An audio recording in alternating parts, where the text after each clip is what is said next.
Comprendre qu'ils sont des Sénégalais et le département de Goudiri est un département au même pied que les autres départements. Donc c'est un grand honneur pour nous, un grand honneur pour les populations d'accueillir encore une fois cette caserne.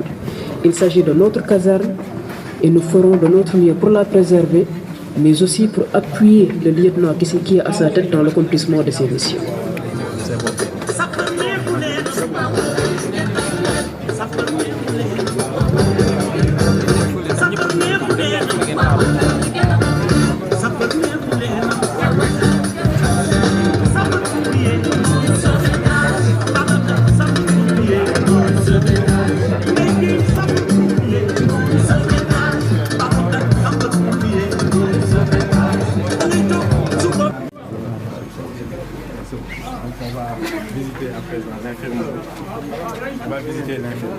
nga ñàkk ngay sénégalais wala tubaab soo leen soxlaa woote ñu daw si waaye na nga fexe ba woote bi jaar ci anam ya gën xaar bi ngay xaar nag mën na niru lu yàgg waaye ci biir njàqare ñi ngi lay baalu donte du suñu coobare ñi ngi leen di jaajëfal.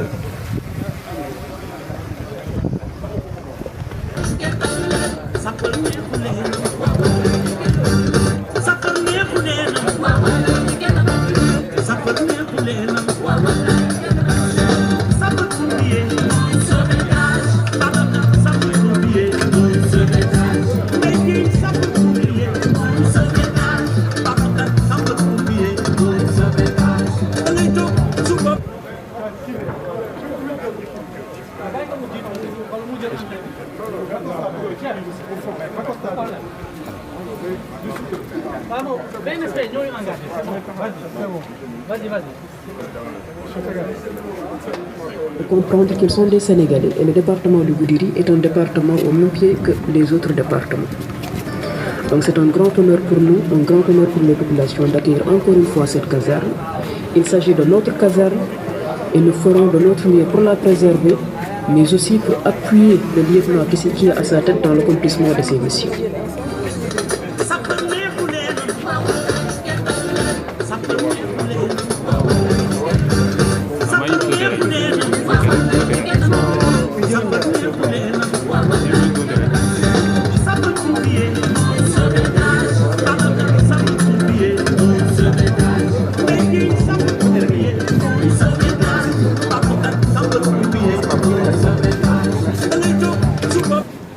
nga ñàkk ngay sénégalais wala tubaab soo leen soxlaa woote ñu daw si waaye na nga fexe ba woote bi jaar ci anam ya gën xaar bi ngay xaar nag mën na niru lu yàgg waaye ci biir njàqare ñi ngi lay baalu donte du suñu coobare ñi ngi leen di jaajëfal.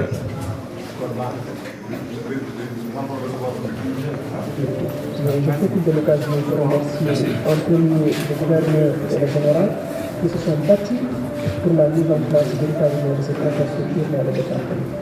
Il faut préciser qu'il s'agit de populations très vulnérables qui se sentent parfois oubliées par les politiques de l'État. Donc la mise en place de cette caserne les rassure et leur fait comprendre qu'ils sont des Sénégalais et le département de Goudiri est un département au même titre que les autres départements. Donc c'est un grand honneur pour nous, un grand honneur pour les populations d'accueillir encore une fois cette caserne. Il s'agit de notre caserne et nous ferons de notre mieux pour la préserver, mais aussi pour appuyer le lieutenant qui est à sa tête dans l'accomplissement de ses missions.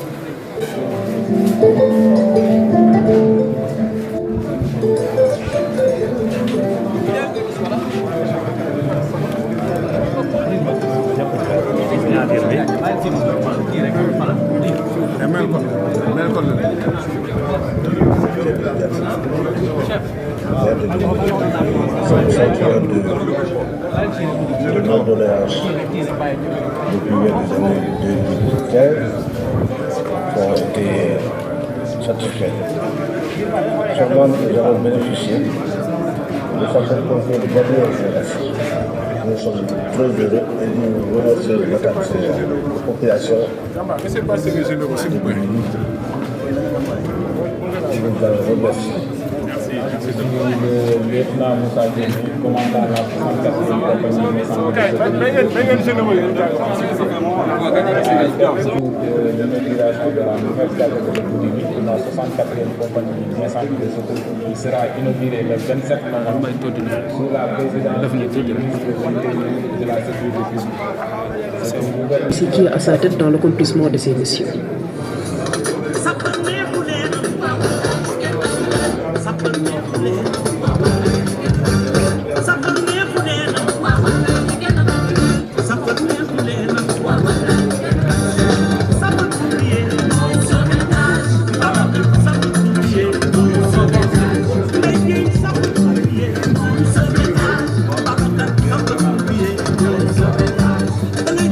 nga ñàkk ngay sénégalais wala tubaab soo leen soxlaa woote ñu daw si waaye na nga fexe ba woote bi jaar ci anam ya gën xaar bi ngay xaar nag mën na niru lu yàgg waaye ci biir njàqare ñi ngi lay baalu donte du suñu coobare ñi ngi leen di jaajëfal.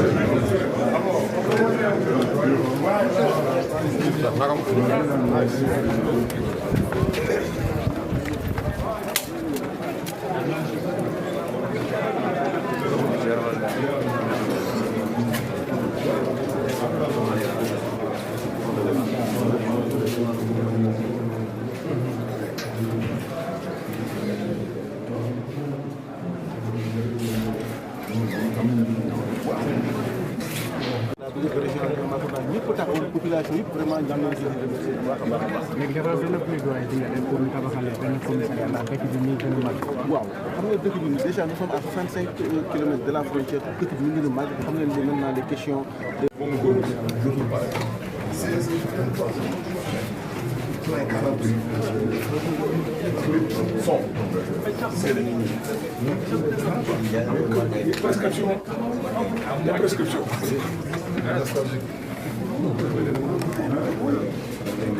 Comprendre qu'ils sont des Sénégalais et le département de Goudiri est un département au même pied que les autres départements. Donc c'est un grand honneur pour nous, un grand honneur pour les populations d'accueillir encore une fois cette caserne. Il s'agit de notre caserne et nous ferons de notre mieux pour la préserver, mais aussi pour appuyer le lieutenant qui est à sa tête dans l'accomplissement de ses missions.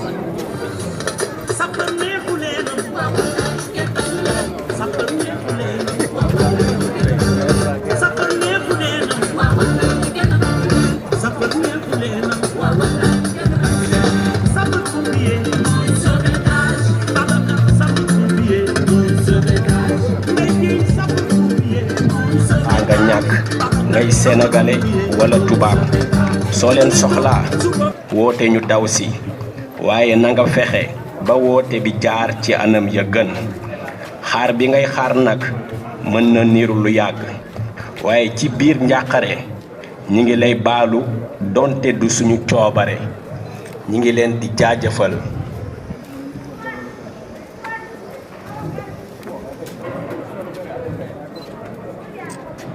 Comprendre qu'ils sont des Sénégalais et le département de Goudiri est un département au même pied que les autres départements. Donc c'est un grand honneur pour nous, un grand honneur pour les populations d'accueillir encore une fois cette caserne. Il s'agit de notre caserne et nous ferons de notre mieux pour la préserver, mais aussi pour appuyer le lieutenant qui est à sa tête dans l'accomplissement de ses missions.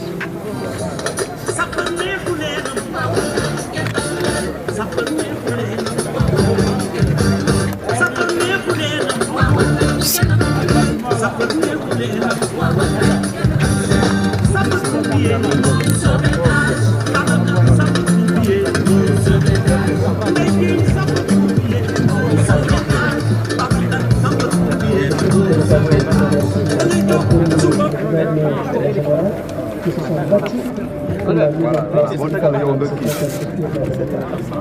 Il faut préciser qu'il s'agit de populations très vulnérables qui se sentent parfois oubliées par les politiques de l'État. Donc la mise en place de cette caserne les rassure et leur fait comprendre qu'ils sont des Sénégalais et le département de Goudiri est un département au même pied que les autres invités militaires et civils vont rejoindre la salle annexe. Les populations sont conviées au niveau de la salle externe. Nous ferons de notre mieux pour la préserver, mais aussi pour appuyer le lieutenant qui à sa tête dans l'accomplissement de ses missions.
nga ñàkk ngay sénégalais wala tubaab soo leen soxlaa woote ñu daw si waaye na nga fexe ba woote bi jaar ci anam ya gën xaar bi ngay xaar nag mën na niru lu yàgg waaye ci biir njàqare ñi ngi lay baalu donte du suñu coobare ñi ngi leen di jaajëfal.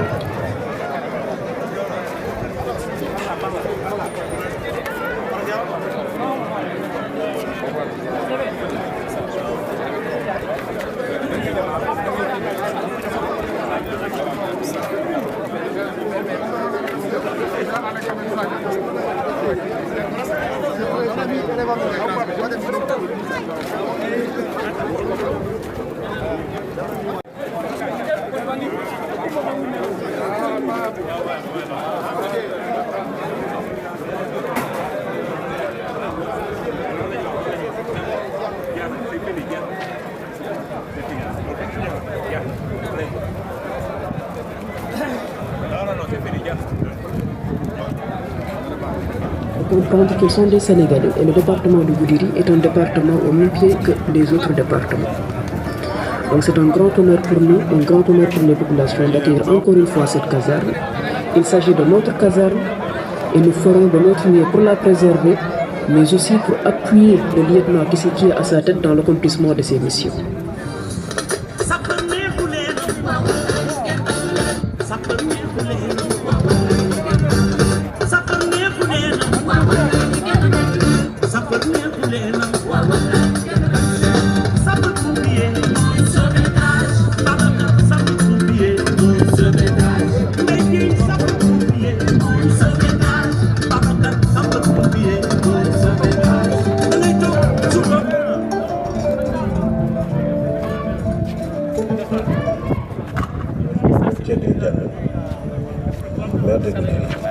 C'est le sentiment de nos doléances depuis des années 2015 ont été satisfaits.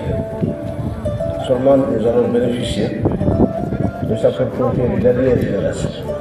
Nous sommes très heureux et nous remercions l'attaque de la population de Goudiri. Nous en remercions.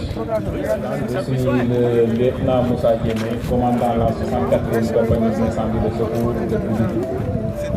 On est à quelques jours de l'inauguration de la nouvelle caserne de Goudiri, de la 64e compagnie d'incendie de secours, qui sera inaugurée le 27 novembre sous la présidence du ministre de l'Intérieur et de la Sécurité.